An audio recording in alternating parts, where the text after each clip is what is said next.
et bienvenue sur ce tutoriel pour apprendre à insérer une police d'écriture avec du CSS.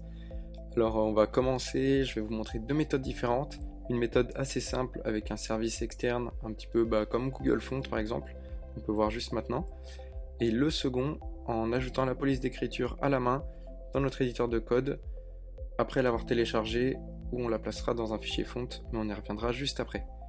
Donc pour la première méthode, je vais vous montrer notre page actuellement à quoi elle ressemble, donc avec la police d'écriture automatique du navigateur. Et nous on va venir chercher une petite fonte un peu plus sympa, un petit peu écrit à la main par exemple. Donc on peut sélectionner la typographie qui nous convient. Je vais prendre celle assez classique, la Regular en 400. On peut voir la fonte qu'on vient de choisir juste ici. Et la force du service Google, c'est de nous proposer directement les liens à intégrer dans notre code. Donc ici, ce sera le code pour le HTML et ici, la règle pour le CSS. Donc on va venir copier-coller dans mon éditeur de code. J'ai simplement ajouté un H1, un petit H2 et un paragraphe pour voir les différentes différences. Et donc il faut ajouter notre code Google entre les balises head. Donc juste ici. Ça va venir en fait faire un lien pour charger l'API de Google, puis charger la police d'écriture. On va bien sûr sauvegarder. Et enfin pour notre CSS, il faut qu'on prenne simplement la petite règle à intégrer dans notre fichier CSS. Donc je vais laisser le H1 en police d'écriture classique et je vais ajouter notre font family pour le H2 et le paragraphe.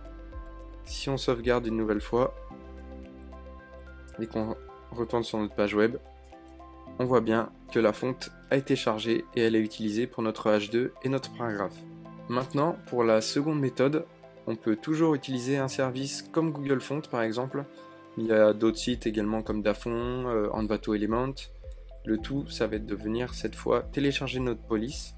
Donc je vais utiliser Roboto. Donc ça vient télécharger la police d'écriture. Une fois qu'elle est téléchargée, ça nous fait un zip. Il faut bien sûr la dézipper. Et là, on accède à toutes les différentes graisses de notre police. Donc j'ai ajouté un fichier font dans mon dossier, là où se retrouve mon index.html, mon style.css. Et je vais venir prendre Roboto Regular, que je vais placer dans mon dossier font. Maintenant, je vais retourner sur mon éditeur de code. Dans le HTML, on n'a pas besoin de venir toucher quoi que ce soit. Ça va être dans le CSS. Ce qui est important, c'est de placer notre règle en tout premier pour qu'elle soit bien chargée les polices d'écriture avant le reste du CSS. Et on va utiliser la propriété fontFace où on va nous demander la font family qui est pour nous Roboto comme on vient de télécharger cette police-ci. Et enfin, on va lui donner le chemin vers la police d'écriture, donc notre dossier font, puis Roboto Regular.ttf. Ensuite, il nous restera juste là où on souhaite l'utiliser, donc par exemple pour le H1, on peut mettre une propriété font family et on peut venir utiliser notre police Roboto. On peut également donner une police secondaire en cas de problème de chargement, comme sans serif par exemple. Et je vais venir faire la même chose pour notre paragraphe. On voit bien la différence. Si on retourne sur notre page web, on aura notre titre H1 et notre paragraphe qui vont changer.